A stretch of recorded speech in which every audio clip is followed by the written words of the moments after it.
que j'aime beaucoup prêcher, du coup je suis très content d'être là avec vous. C'est purement centré sur moi, mais j'aime bien faire ça. Mais je vous le partage, comme ça on communique un peu.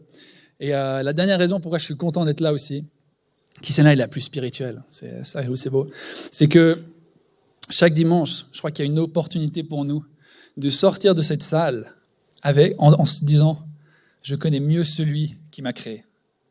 C'est pas incroyable ça de dire on peut prendre du temps, que ce soit dans les relations, la communion, que ce soit dans la louange ou l'enseignement de la parole. On peut se dire je connais mieux Dieu, intellectuellement, spirituellement et relationnellement.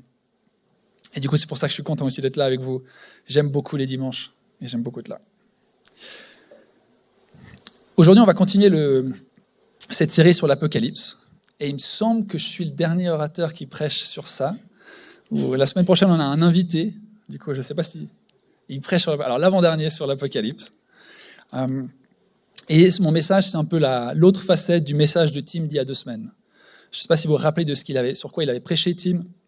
Il avait prêché sur Apocalypse 5, où il parlait d'être des rois sur cette terre et sur celle à venir, de régner sur cette terre. Et du coup, Tim, la confusion peut être... on peut se méprendre en le voyant des fois, c'est... pas physiquement, mais le charisme de l'homme. Il nous avait partagé, pour nous montrer comment régner, il a bien fait, il a dit comment est-ce que Jésus a régné, comment est-ce que Jésus est venu faire. Et cette belle image qui nous suit depuis plusieurs semaines maintenant, d'un agneau immolé, on le chantait, d'un agneau qui s'est donné. Du coup, Dieu, en fait, avant de demander, avant d'exiger, il se donne pour nous, il meurt pour nous, et il dit, viens, accepte mon invitation. Et c'est comme ça que Dieu y règne. Il n'a pas considéré sa divinité comme quelque chose à préserver, mais il est venu sur terre comme un homme pour nous servir et pour mourir pour nous. Et du coup, Tim, il a parlé de ça, d'être ces rois et ces reines sur cette terre qui régnons, mais en servant. C'était un beau message. J'ai bien envie de continuer, c'est une belle thématique, mais par respect pour lui, je vais le laisser. Mais allez écouter son message sur Internet, il était vraiment bien. Et aujourd'hui, du coup, on va parler des prêtres. Parce que dans son verset qu'il nous avait lu, dans Apocalypse 5, 9 à 10, c'est dit « Tu as été immolé et tu as acheté pour Dieu, par ton sang, des gens de toute tribu, de toute langue, de tout peuple et de toute nation. Tu as fait d'eux, pour notre Dieu, un royaume et des prêtres, et ils régneront sur la terre. » Dans la version que Tim, c'était des rois et des prêtres. Alors Tim a parlé du royaume, des rois, et aujourd'hui on va parler des prêtres.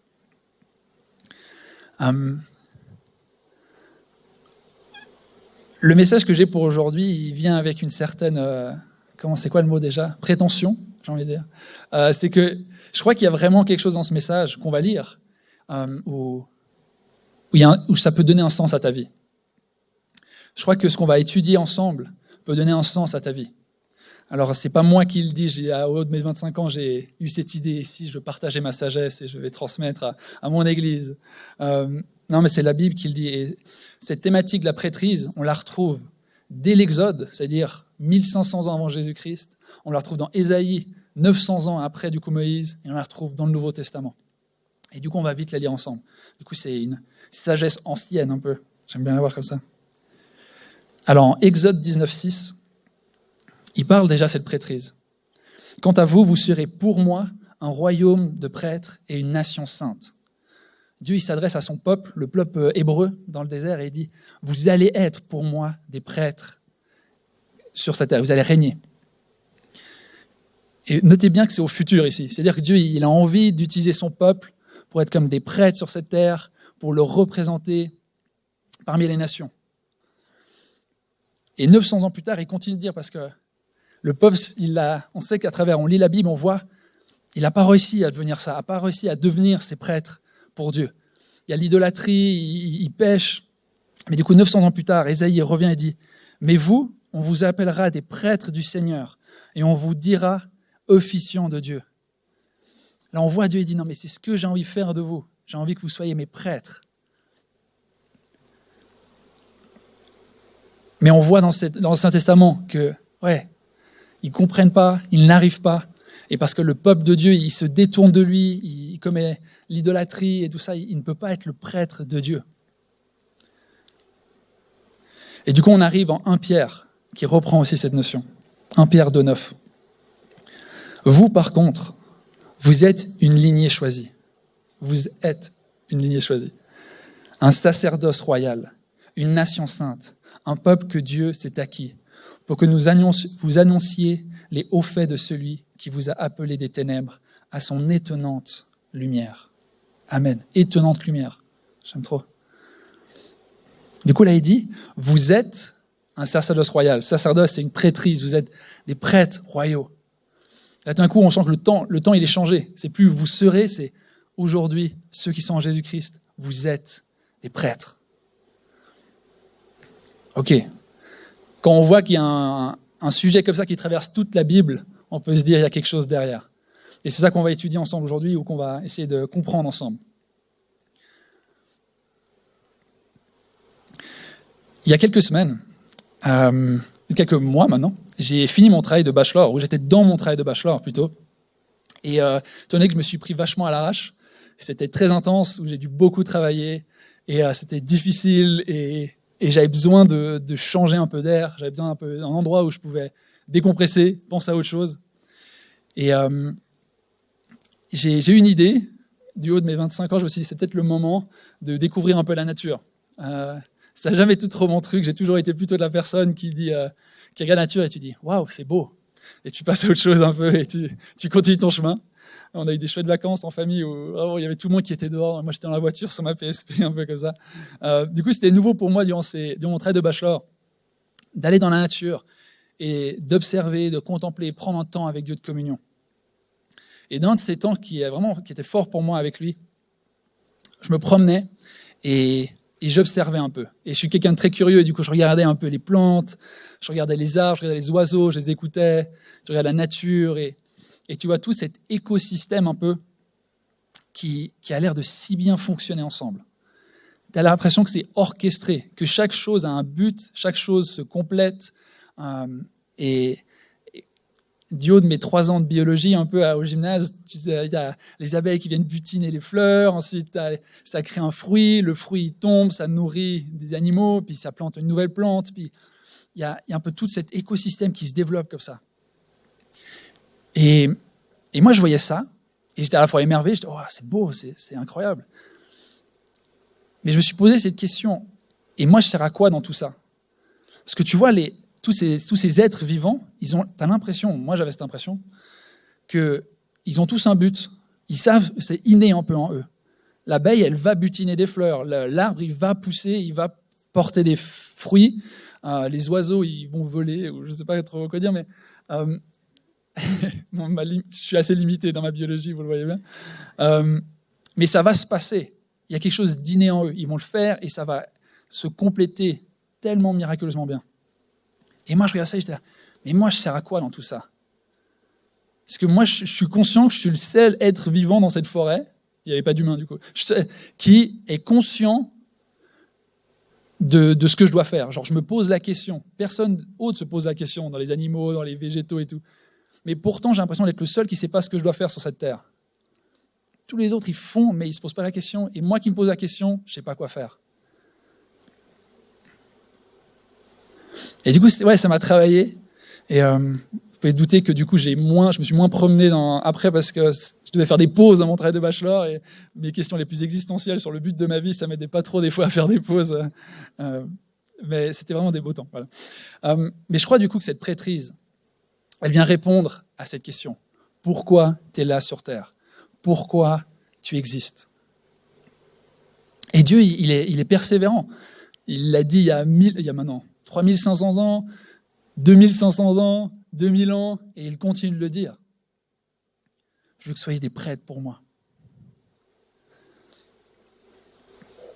Et je crois que pour comprendre cette signification des prêtres, ou ce sens plutôt de notre vie, il faut qu'on retourne au début. J'ai l'impression que dans chacun de mes messages, je retourne dans la Genèse, mais j'aime beaucoup ces passages. Quand Dieu il crée l'homme et la femme, il dit, en Genèse 1, 26-27, Dieu dit, faisons les hommes à notre image, selon notre ressemblance, pour qu'ils dominent sur les poissons de la mer, sur les oiseaux du ciel, sur le bétail, sur toute la terre et sur toutes les bestioles qui fourmillent sur la terre. Dieu créa les humains à son image. Il les créa à l'image de Dieu, hommes et femmes, il les créa.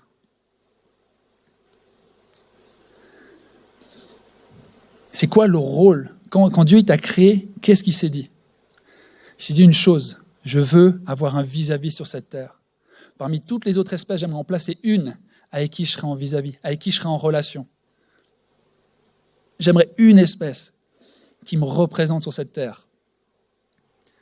J'aimerais mettre mon image sur cette terre.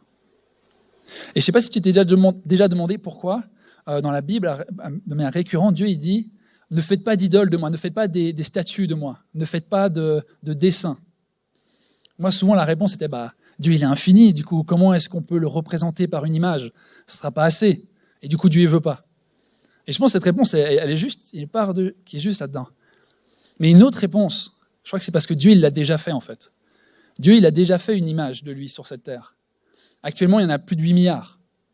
Et chaque être humain a une facette de qui il est. Une facette unique. Et pour un Dieu infini, pour un Dieu immense, il y a besoin d'une infinité de facettes pour le comprendre. Et du coup, quand l'être humain il fait des idoles, quand l'être humain il fait des statues, Dieu il dit mais non, à la fois parce que adore pas quelque chose d'autre que moi, mais aussi parce que tu es en train de manquer le but de ta vie, l'essence même de pourquoi tu es vivant. Tu es mon image. Regarde ton frère et ta sœur, tu me verras. Alors on ne va pas commencer à s'adorer mutuellement, ce n'est pas ça le but, mais c'est d'être en communion, un respect, dire waouh, purée, quand je vois ta vie, je vois Dieu. Quand je vois ton amour, je vois Dieu. Quand je vois ce que tu fais, je vois Dieu à travers toi.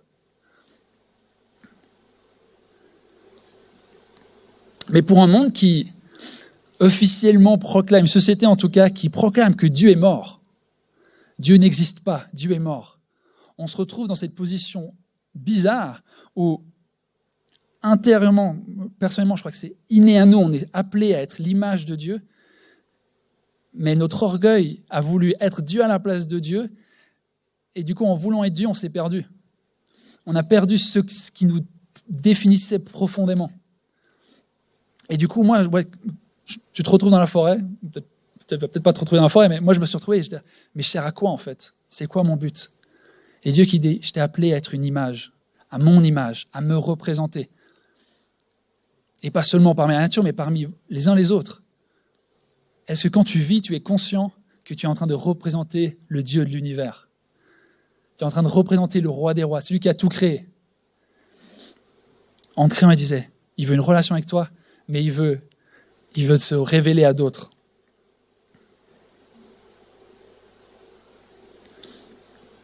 Alors c'est quoi le lien entre une image de Dieu et la prêtrise ? Pourquoi je suis venu jusqu'à là en fait ? Je crois que dans ce monde justement corrompu, qui a perdu le but, qui a choisi de changer le plan, de sortir de cette communion de la création pour la dominer, pour faire ce que j'ai envie de faire, qui décide de s'extraire du plan de Dieu, Dieu il a besoin des personnes qui se consacrent pour lui. Et on voit dans l'Ancien Testament, les prêtres, c'était des gens qui se consacraient pour Dieu. C'est-à-dire qu'ils allaient se mettre à part. Même parmi le peuple de Dieu, ils étaient encore plus stricts. Ils avaient des règles plus strictes. Ils devaient faire très attention parce qu'ils étaient en communion avec un Dieu saint. Et du coup, ils devaient faire beaucoup de choses pour pouvoir répondre aux exigences de cette sainteté. Et du coup, ils se mettaient à part. Ils refusaient toute idolâtrie. En tout cas, c'était le but. Ils ne l'ont pas très bien fait, justement.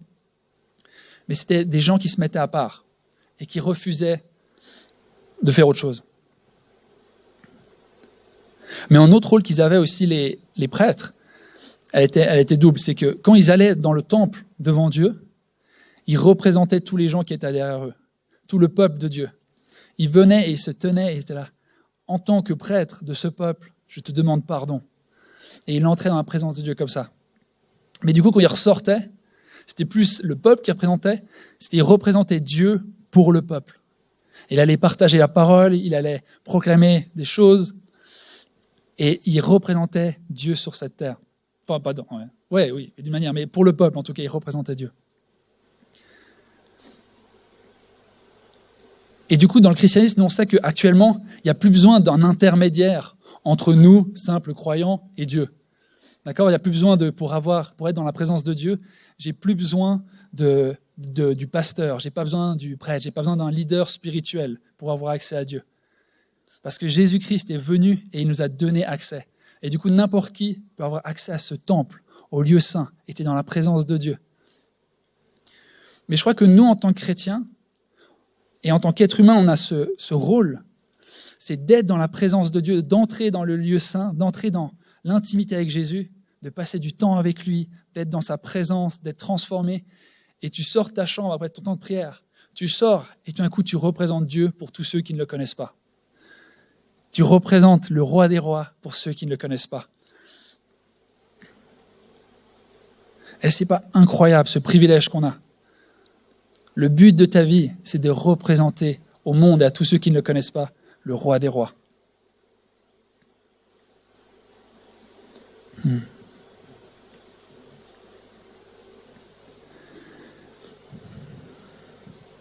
Et du coup, j'ai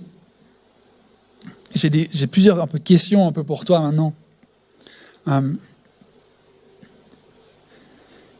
Comment est-ce que tu vis ça ?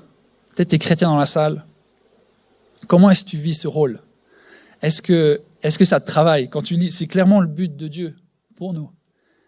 Est-ce que d'être consacré pour Dieu, d'être vraiment à son image, te travaille ? Est-ce que c'est un but dans ta vie de ressembler à Jésus ou pas ?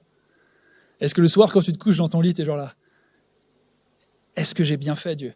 Est-ce que je suis en train de te représenter proprement, de la bonne manière ? Ou est-ce qu'il y a des choses dans ma vie qui n'ont pas leur place ? La Bible, elle dit, c'est dans Hébreux, le péché, il nous attache si facilement. Il s'agrippe à nous si facilement. Et je crois que régulièrement, il faut qu'on se pose cette question. Dieu, est-ce que dans ma vie aujourd'hui, je suis en train de me consacrer pour toi ? Ou est-ce qu'il y a des choses que je dois laisser ? Est-ce qu'il y a des choses qui ne te représentent pas ? Parce que les gens dans le monde, ils me regardent. Les gens, ils regardent aux chrétiens. Les gens, ils regardent à chaque personne, ils disent « Ah, il pense ça ? Est-ce qu'il vit vraiment ?» Ah non, il ne vit pas. Ok, bon.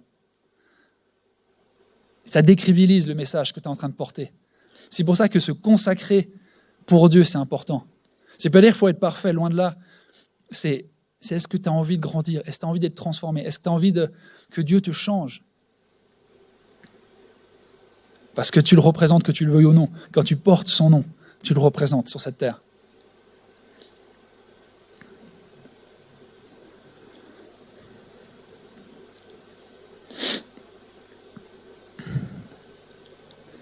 Et peut-être tu es dans cette salle et tu ne connais pas Dieu. Ou en tout cas pas relationnellement, tu ne le connais pas personnellement. Et tu te dis, purée, ok, mais c'est quoi tout ça ? Et moi j'ai envie de t'encourager, de dire, mais dans ce message de l'évangile, dans cette relation avec Jésus, il y a tout ce que tu as besoin pour être pleinement comblé, pour être pleinement transformé. Tous tes besoins les plus profonds, tout ce qui est inné en toi, qui était censé être là à l'origine, il a envie de te le donner dans cette relation. On dit souvent, ah Dieu, tu es tout ce dont j'ai, et on aime bien le chanter, mais des fois on oublie concrètement, Dieu il répond à chacun de nos besoins. Il nous aime, il se déverse, il se donne pour nous. Et on vivra un temps de face-to-face, on appelle ça comme ça, où c'est un temps où un peu de méditation après le message. Et je t'invite vraiment à juste poser cette question. Dieu, si tu existes, révèle-toi à moi. Si tu es réel, révèle-toi à moi. Parce que Dieu, il désire profondément te rencontrer.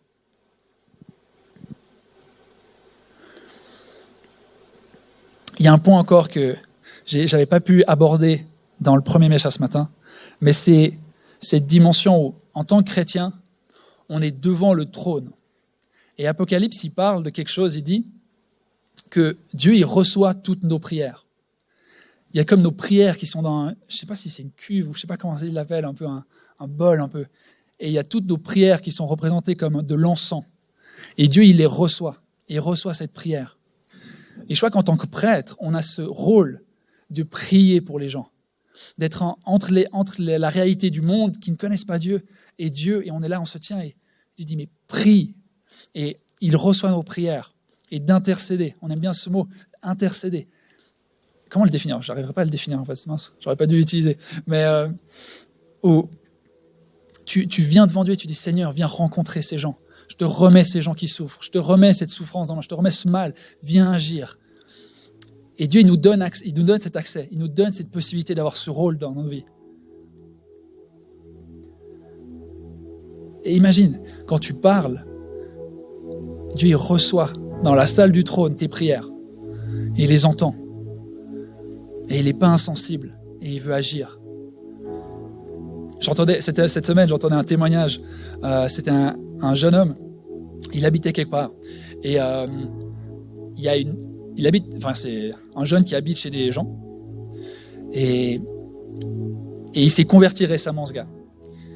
Et il me disait, j'ai peur de dire des choses que je veux faire à cette personne, parce que je sais qu'elle va prier, et je sais que ça va changer.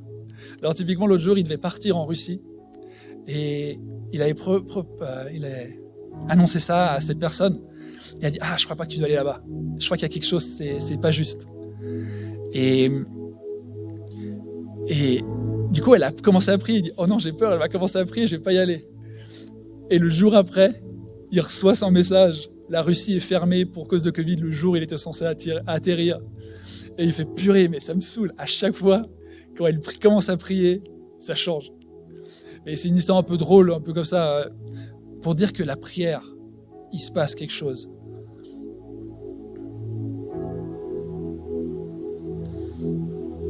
Et on prie avant pour la jeunesse, pour que la jeunesse rencontre Dieu. Et au réveil, durant le Covid, l'église du réveil, et les leaders du groupe de jeunes, ils ont commencé à prier chaque jour. Chaque jour, ils se sont retrouvés pour prier. Et durant le Covid, leur groupe de jeunes a doublé. Il y a des gens qui ont commencé à venir, ils ne savaient pas d'où ils venaient. Ils venaient à Dieu, ils se convertissaient de toutes histoires différentes. Pourquoi ? Parce que des gens se sont mis à genoux et ont commencé à prier. Et je crois qu'il y a un appel, quand Dieu il dit « Vous êtes mes prêtres », il y a aussi « Ok, je vais prendre ce rôle et je vais commencer à prier pour le monde. Je vais me tenir et je vais représenter des dieux. Viens agir, viens agir. »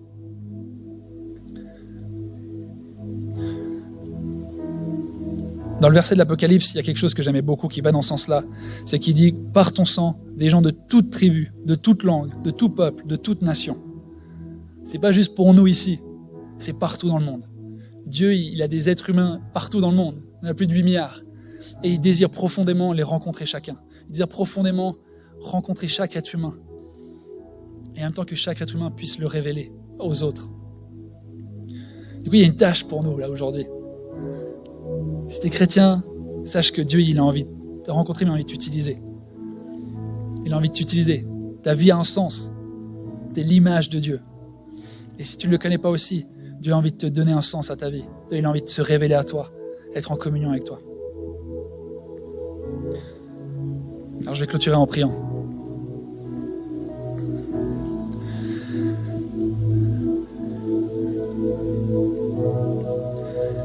Père, merci pour ce sens que tu donnes à ma vie personnellement. Merci parce que je suis pas là un peu à vagabonder à gauche, à droite, sans but, sans sens. Et non, toi, tu es là et tu donnes un but à ma vie, Jésus. Puisque tu désires que je sois là, ça fait sens que je sois là. Seigneur Jésus, je prie qu'on puisse tous ensemble ici dans cette salle, en tant que frères et sœurs, prendre ce mandat. Ok, Dieu, il dit qu'on est des prêtres. Alors je vais me consacrer pour toi. Je vais me dédier pleinement. Seigneur, toi, tu t'es donné entièrement pour moi. En réponse, j'aimerais me donner entièrement pour toi aussi. Je prie qu'en tant qu'Église, on puisse te représenter à Genève, Seigneur. Dans nos lieux de travail, dans nos lieux de cours, dans nos familles, où qu'on soit. Que les gens puissent apprendre à te connaître en fonction de notre comportement, en fonction de notre caractère, en fonction de l'amour qu'on a les uns pour les autres.